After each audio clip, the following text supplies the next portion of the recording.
지금은 은퇴했지만 기억 왜곡 연구로 유명한 엘리자베스 러프투스라고 하는 심리학 교수가 있는데요. 마지막으로 가르쳤던 데가 UC 얼바인이었었어요. 이분이 한 실험 중에 하나가요, 실험 참가자들에게 어릴 적 기억 4가지를 들려줍니다. 그중 3가지는 가족들이 실제로 확인해 준 일어난 사건이었고요, 하나는 의도적으로 만들어낸 이야기였습니다. 그 거짓 이야기는 참가자가 어렸을 때 쇼핑몰에서 길을 잃어 울고 있었고, 그때 낯선 어른 한 명이 다가와서 도와주었다는 내용이었습니다. 자, 맨 처음에 이런 꾸며낸 기억을 이야기하자 참가자들이 그런 일 없었다고, 전혀 기억이 나지 않는다고 답했답니다. 그런데도 연구진은 그런 일이 정말 없었는지 다시 생각해 보라고 하면서 조심스럽게 이런 질문들을 이어갔다고 합니다. 혹시 그때 기분이 어땠을까요? 무섭지는 않았을까요? 그때 그 도와준 분 얼굴이 기억이 전혀 안 나세요? 분명 일어나지 않은 일인데 마치 있었던 일처럼 생각하게 만드는 질문을 계속 하니까요, 나중에 흥미로운 일이 벌어집니다. 처음에는 그런 일이 없었다고 말하던 사람들이 점점 말을 바꾸는 겁니다. 그러면서 생각해 보니까 그런 일이 있었던 것 같다고. 그리고 나중에는 이런 말까지 나옵니다. 그때 정말 무서웠어요. 도와주는 어른 얼굴이 어렴풋이 기억나요. 여러분, 이 이야기가 우리에게 주는 시사점은요, 실제 사건이 기억을 만드는 것이 아니라는 겁니다. 우리는 사건을 있는 그대로 저장하지 않고요, 내가 어떻게 해석하고 어떤 이야기로 정리하기로 마음 먹느냐에 따라 기억한다는 거죠. 흥미롭죠? 사람은 사실을 그대로 간직하는 존재가 결코 아니라 자기 나름대로 의미를 부여한 이야기로 엮어서 기억하는 존재라는 겁니다. 그래서 내가 일어난 일을 어떻게 정리하고 어떤 의미를 부여하느냐에 따라 같은 사건도 전혀 다르게 기억됩니다. 그래서 심리학은 이렇게 말합니다. 인간은 사건을 저장하는 것이 아니라 풀이된 해석으로 그 사건을 기억한다고요. 자, 그렇다면 뭐가 중요할까요? 사건보다 해석이 더 중요한 겁니다. 내 삶에 일어난 일들에 대해 내가 어떤 의미를 부여하고 해석하느냐에 따라 그 일이 기억되기 때문입니다. 어느덧 2025년의 마지막 주일이 되었는데요, 여러분, 바로 이 시점에서 정말 우리에게 중요한 질문이 하나 있습니다. 여러분에게 올 한 해는 어떤 한 해였습니까? 바쁘게 정신없이 지나간 한 해였습니까? 아니면 예상치 못한 사건, 사고가 계속 겹친 참으로 버거운 한 해였습니까? 그러나 혹시 여기 계신 분들 중에서는 올 2025년을 아예 잊고 싶은 분들도 계시지 않을까 싶습니다. 여러분, 제가 드리는 이 질문들의 의도는요, 여러분은 올 한 해를 어떤 이야기로 기억하기를 원하시냐는 겁니다. 여러분, 2025년의 일들은, 사건들은 이미 지나갔습니다. 올 한 해에 일어난 일들을 우리는 바꿀 수 없습니다. Already happen 했어요.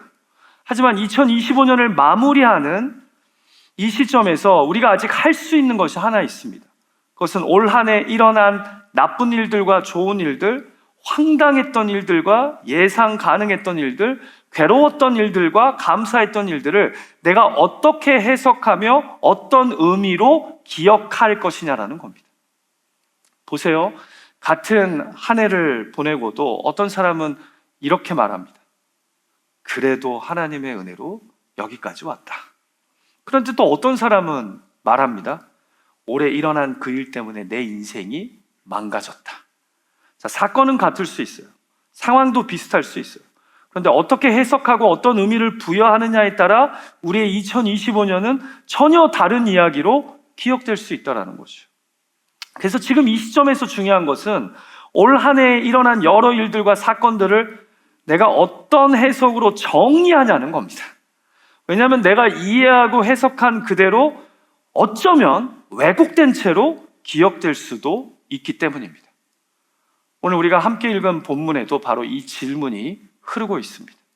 요셉의 인생 마지막 장면에서 저는 두 부류의 완전히 다른 사람들을 보게 됩니다.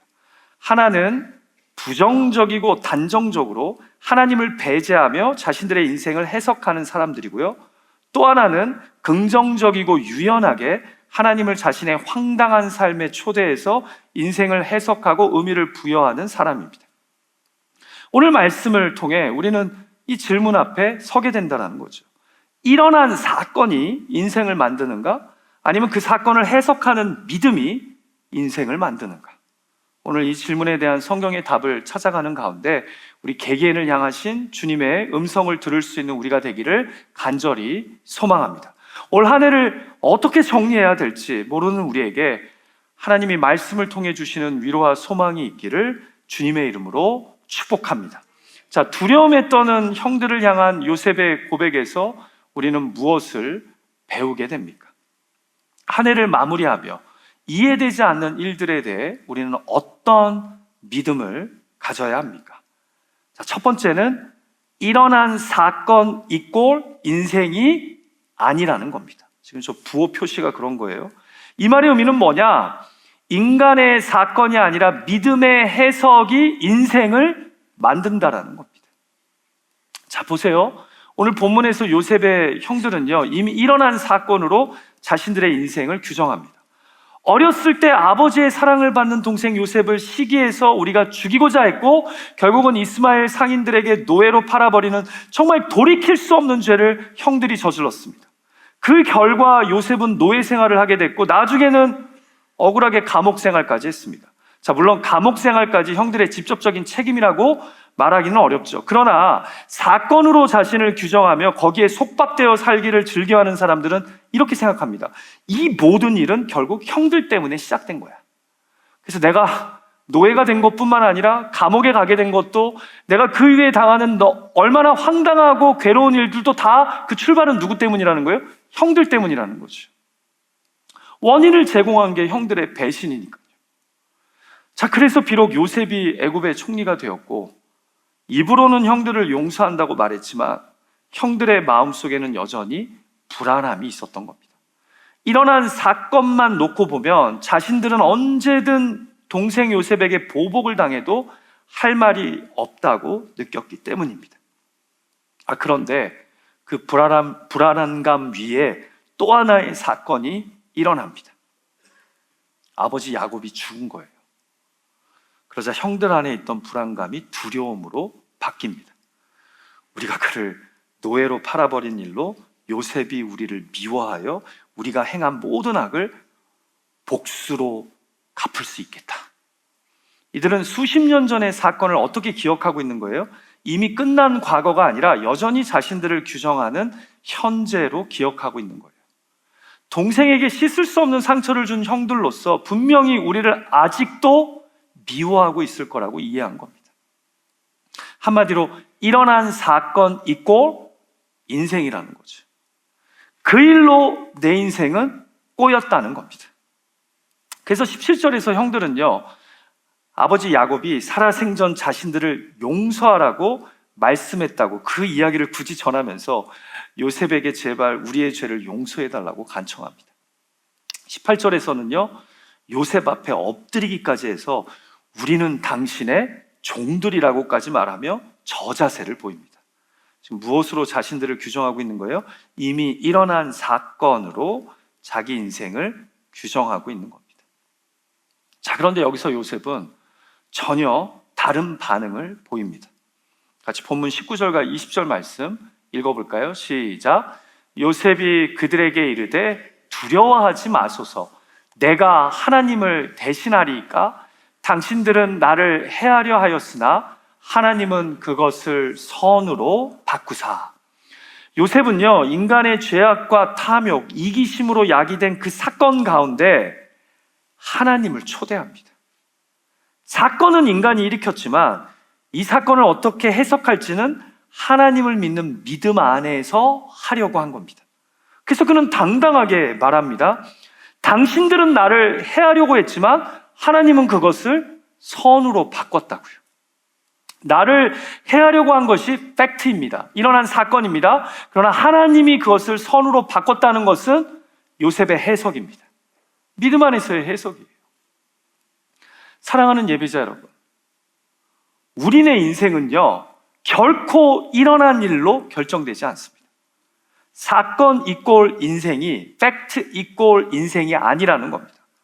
우리는 종종 이렇게 말하죠. 그때 그 일이 있었기 때문에 내 인생이 이렇게 됐다. 하지만 성경은 다르게 말합니다. 사건이 인생을 만드는 것이 아니라 사건을 믿음 안에서 어떻게 해석하느냐가 오히려 인생을 만든다고요. 19세기 말 한 남자가 신문을 펼쳤습니다. 그리고 그 신문에서 자신의 부고 기사를 읽게 됩니다. 살아있는데 아직. 추측하실 수 있을 것 같아요. 바로 알프레드 노벨이었습니다. 당시 신문 기사의 제목들이 이랬답니다. 죽음의 상인, 죽다. 뭐 또 이런 이야기도 있었대요. 더 많은 사람을 더 효과적으로 죽이는 방법으로 부를 축적했던 남자, 알프레드 노벨.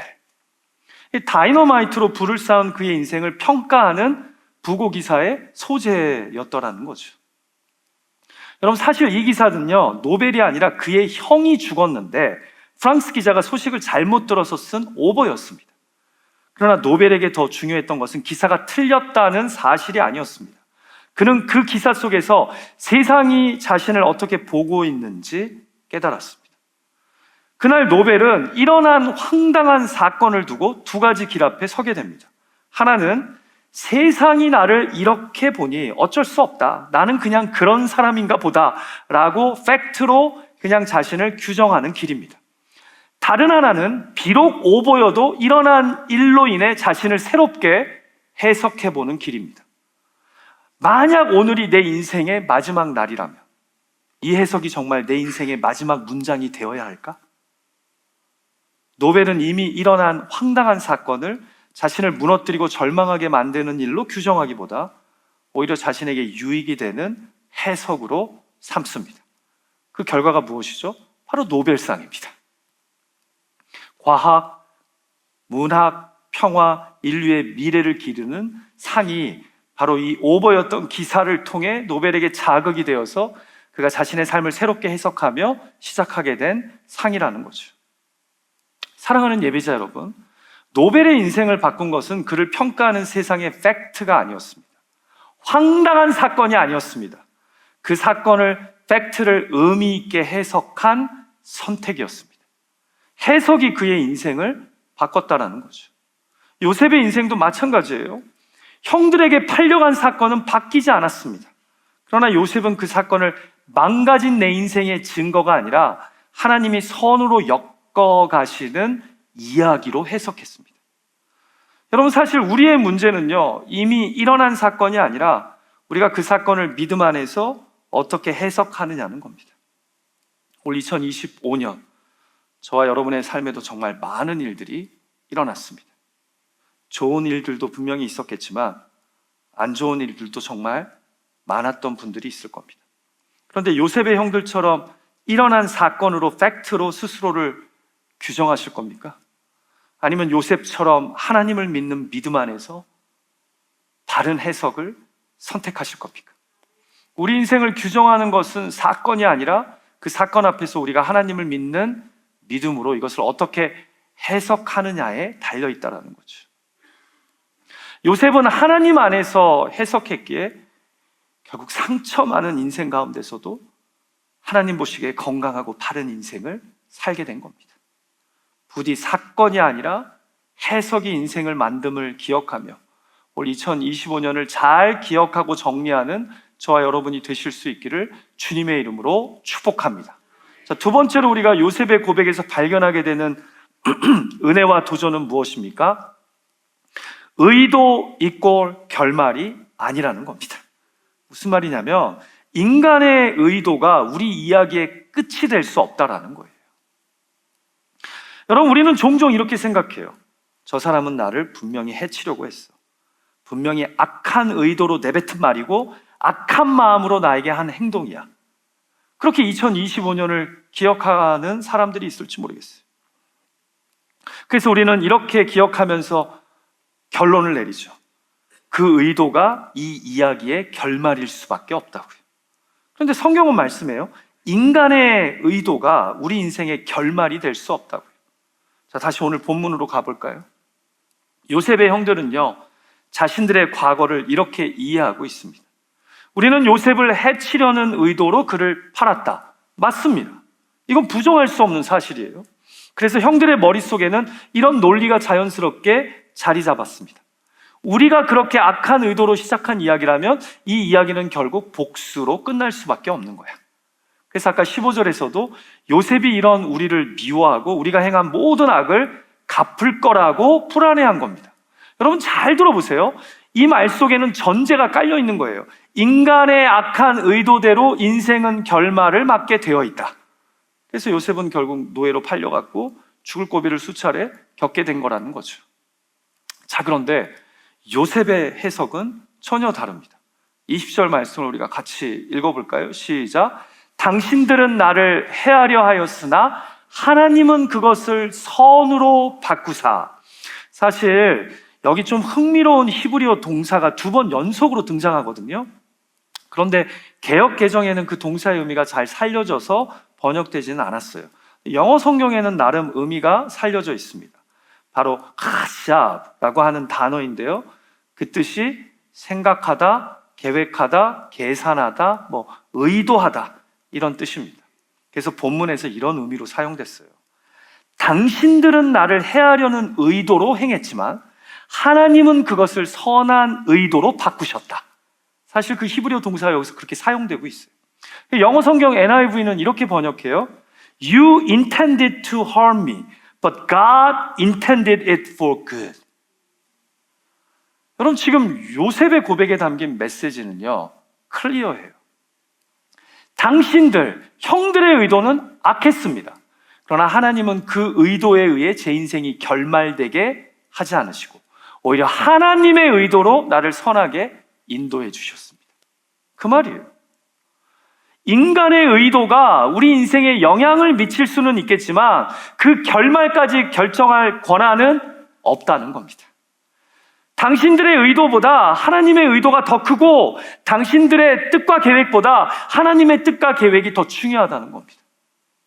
인간의 의도가 내 인생 이야기의 끝이 아니라는 거죠. 사랑하는 예배자 여러분, 우리는 얼마나 자주 다른 사람의 의도로 내 인생을 해석하려고 하는지 아십니까? 저 사람이 나를 무너뜨리려고 했다. 저 말은 분명히 나 상처 주려고 한 말이었어. 그 결정에는 내가 봤을 때 선한 의도는 없어. 그래서 우리는 또 이렇게 결론 내립니다. 그러므로 이 관계는 끝이야. 이 인생은 망가졌어. 이 일의 결말은 이미 정해졌다니까. 그러나 성경은 우리에게 되묻습니다. 그 결말을 도대체 누가 정하냐고. 사람의 의도가 아무리 분명하고 강한 것 같아도 하나님을 경외하고 인정하며 살아가는 인생에게는 인간의 의도가 마지막이 될 수 없다는 겁니다. 악인의 뜻과 계획이 하나님을 경외하는 사람의 인생 결말을 결정짓지 못한다는 거죠. 여러분 아주 일상적인 예를 하나 들어볼게요. 여러분들의 이해를 돕기 위해. 자, 회사에서 상사에게 이런 말을 들었다고 해봅시다. 이번 프로젝트 당신 때문에 다 꼬였어. 학교에서 교수에게 이런 말을 들었다고 생각해 봅시다. 당신 박사학위 논문은 이 상태로는 절대로 통과 못해. 그 말을 듣는 순간 상사의 의도가 교수의 속뜻이 보입니다. 상처 주려고 한 말 같고 책임을 떠넘기려는 말처럼 들리며 나의 능력을 무시하는 말로, 나를 무가치하게 보는 말로 들립니다. 그때 우리는 보통 이렇게 반응하죠. 이 회사에서는 더 이상 답이 없겠구나. 내가 이 사람 밑에서 공부해서는 박사학위는 도저히 받을 수 없겠다. 그리고 아직 일어나지도 않은 결말까지 미리 상상해서 써버립니다. 그 사람의 의도가 내 인생의 결말을 맺을 수 있다라고 보는 거죠. 하지만 만약 그 순간에 이렇게 묻는다면 어떨까요? 이 사람의 의도가 정말 내 인생의 결말을 결정할 권한이 있을까? 하나님은 지금 이 상황을 어떤 의도로 사용하고 계실까? 요셉이 그 질문을 했던 거예요. 형들의 의도는 악했어요. 그러나 요셉은 그 의도로 자신의 인생이 결말된다고 생각하지 않았어요. 인간의 악한 의도를 뛰어넘는 하나님의 선하신 의도에 자신의 삶을 믿음으로 맡겼다라는 거죠. 사랑하는 예배자 여러분, 올 2025년을 돌아보면서 방금 제가 예를 든 그런 유사한 일들이 여러분의 삶 속에서 있었을지 모르겠어요. 정말 오랜만에 인생의 악인다운 악인을 만난 분도 있으실 거고, 또 스스로가 다른 사람의 평가나 말에 기죽어서 낙심한 기억도 있을 겁니다. 누군가의 말, 누군가의 결정, 누군가의 무책임한 태도나 악한 의도 때문에 상처받았던 순간들 말입니다. 그러나 오늘 요셉의 고백이 우리의 마음에 귀한 도전을 줍니다. 인간의 의도는 분명 강하지만 하나님의 의도는 언제나 더 크고 강합니다. 악인은 우리를 해하려 했지만 그것이 우리 인생 이야기의 끝이 될 수 없다는 겁니다. 올 한 해를 돌아볼 때 누군가에게 들은 상처받은 말이 있습니까? 누군가로부터 악의가 느껴지는 행동을 경험한 적이 있으십니까? 의도가 너무 분명해서 생각할수록 혈압이 올라가십니까? 그 의도가 여러분 인생의 마지막 문장이 되게 두지 마십시오. 올 한 해를 정리하는 결말이 되지 않게 하십시오. 오히려 요셉처럼 믿음으로 고백하셨으면 합니다. 당신의 의도는 악했지만 그게 끝은 아니라고요. 당신의 뜻대로 하나님을 경외하는 내 인생이 결말되어지지는 않는다고요. 사랑하는 예배자 여러분, 부디 2025년을 정리하며 오늘 말씀을 마음에 새기실 수 있기를 축복합니다. 사람의 의도 이꼴 내 인생의 결말 아닙니다. 부디 사람의 뜻이 내 인생 이야기의 마지막 줄을 쓰게 내버려 두지 마십시오. 요셉처럼 악한 의도 위에 하나님의 의도를 덧씌우며 살아가는 사람, 그래서 결국 하나님의 결말을 보게 되는 그런 저와 여러분의 2022년이 되기를, 나중에 2022년을 그렇게 기억할 수 있게 되기를 주님의 이름으로 축복합니다. 자, 마지막 세 번째로 요셉의 고백을 통해 우리는 2025년을 어떻게 정리해야 됨을 깨닫게 됩니까? 하나님 이꼴 내 인생의 결론입니다. 무슨 말이에요? 우리 이야기의 결말은 하나님 손에 있다는 겁니다. 자, 지금까지 우리가 묵상한 것이요, 사건이 인생이 아니라고 했죠. 사건이 아니라 해석이 인생을 만듭니다. 두 번째로 의도가 결말이 아니라고 했죠. 인간의 악한 의도가 우리 이야기의 끝이 되지 않는다는 겁니다. 자, 그렇다면 결국 무엇이 우리 인생의 결론을 결정할까요? 성경은 하나님이 우리 믿는 이들의 결론을 쓰신다고 말씀합니다. 우리 이야기의 마지막 문장은 누구의 손에 달려있다는 거예요? 하나님의 손에 달려있다는 거죠. 자, 다시 본문으로 돌아가죠. 요셉의 형들은요, 사건으로 자신들을 규정했고 의도로 결말을 예측했습니다. 우리가 이런 일을 했으니 이 이야기는 이렇게 끝날 수밖에 없다고요. 그런데 요셉의 시선은 완전히 다릅니다. 같이 본문 20절 말씀 다시 읽어볼까요? 시작. 당신들은 나를 해하려 하였으나 하나님은 그것을 선으로 바꾸사 오늘과 같이 많은 백성의 생명을 구원하게 하시려 하셨나니. 아멘. 요셉 이야기의 결말은 결국 누가 쓰신 거예요? 하나님이 쓰신 거예요. 어떻게요? 하나님이 그것을 선으로 바꾸사 오늘과 같이 많은 백성의 생명을 구원하게 하시려 하셨나니. 이게 요셉 인생의 마지막 문장이에요. 결국 내 삶에 일어난 황당한 사건들, 형들의 악한 의도를 뛰어넘어 하나님은 우리 가족 70여 명을 살리시는 놀라운 구원의 이야기를 나를 통해 쓰셨다는 겁니다. 거기에 내가 도구로 사용되었다는 거죠. 우리 이야기의 결말이 누구 손에 있는 거예요? 하나님의 손에 있는 겁니다. 요셉 이야기의 결론은 요셉 자신이 쓴 것도 형들이 쓴 것도 아니라 사실 하나님이 쓰셨다는 거죠. 사랑하는 예배자 여러분, 우리는 보통 인생을 이렇게 정리합니다. 사건으로 시작해서 사람의 의도로 판단하고 내가 감당할 수 있는 만큼에서 결론을 내어버립니다. 그래서 이런 말이 입에 붙죠. 이건 어쩔 수 없어. 이미 늦었어.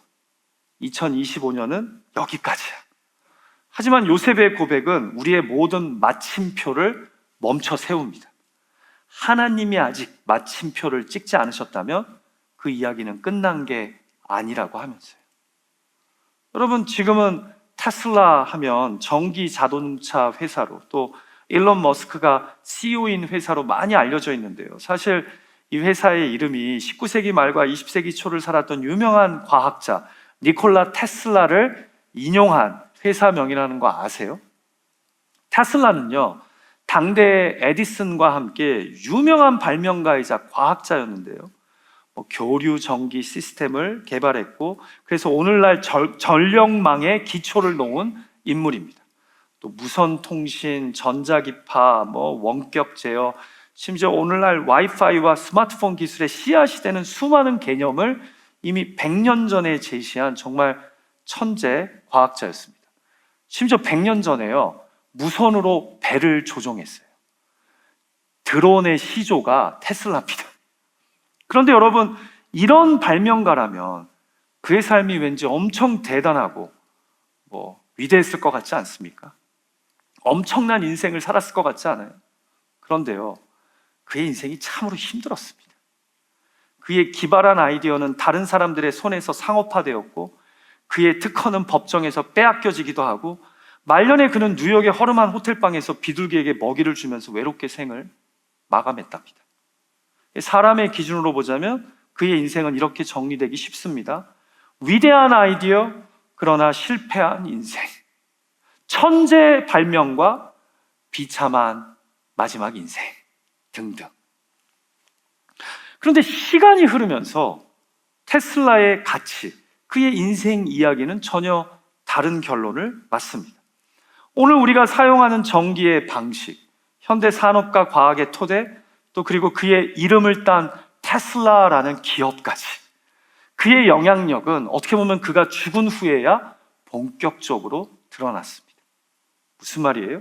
테슬라의 인생 결론은 그가 살아있을 때 인간이 내린 평가가 결코 아니었다는 겁니다. 그의 결론은 결국 100여 년이 지난 지금에야 어떻게 보면 다시 쓰여지고 있다는 거죠. 사랑하는 예배자 여러분, 요셉도 마찬가지입니다. 요셉의 인생 결론은 구덩이에서도, 노예 시장에서도, 감옥에서도 나오지 않았습니다. 결론은 하나님이 그의 이야기를 다 쓰신 후에야 드러났습니다. 그래서 요셉은 말할 수 있는 겁니다. 당신들은 나를 해하려고 했지만 하나님은 그것을 선으로 바꾸셨습니다. 그래서 나를 통해 내 가족을 구원하셨습니다. 가나안에서 흉년 가운데 있던 우리 가족을 애굽으로 이주시켜서 이렇게 큰 민족을 이루게 하셨습니다. 이것이 요셉의 삶에 하나님이 쓰신 마지막 문장이었다는 거죠. 여러분, 오늘 이 말씀은 우리에게 아주 현실적인 적용 하나를 요청합니다. 내가 이미 끝났다고 단정해버린 관계는 없습니까? 올 2025년 내가 실패로 낙인 찍은 선택은 혹시 없습니까? 이건 하나님도 어쩔 수 없을 것이라며 스스로 마침표를 찍어버린 일이나 사건이 없냐라는 겁니다. 그러나 오늘 요셉의 믿음의 고백 앞에서 여러분들에게 제가 부탁드리고 싶어요. 그 쓰신 마침표를 제발 지워주십시오. 그리고 이렇게 한번 고백해 보세요. 이 이야기의 결론은 아직 하나님의 손에 있습니다. 그렇게 2025년을 정리할 수 있는 그런 저와 여러분이 되었으면 합니다. 말씀을 마칠까 합니다. 사랑하는 예배자 여러분, 오늘 우리는 요셉의 믿음의 고백을 통해 세 가지를 분명히 보았습니다. 간단하게 기억하시면 돼요. 사건은 이꼴 인생이 아니다. 의도의 이꼴 결말 아니다. 하나님이 내 인생의 결론이다. 사건은 인생이 아니고 의도는 결말이 아니며 하나님이 우리의 결론이십니다. 올 한 해 일어난 일들이 아무리 복잡해 보여도, 경험하게 만든 그 사람의 의도가 아무리 악해 보여도 하나님은 언제나 그 이야기의 마지막 문장을 쓰시는 분인 줄 믿습니다. 그러므로 2025년을 정리하며 이렇게 고백하는 저와 여러분이 되었으면 좋겠습니다. 주님, 아직 끝난 이야기가 아닙니다.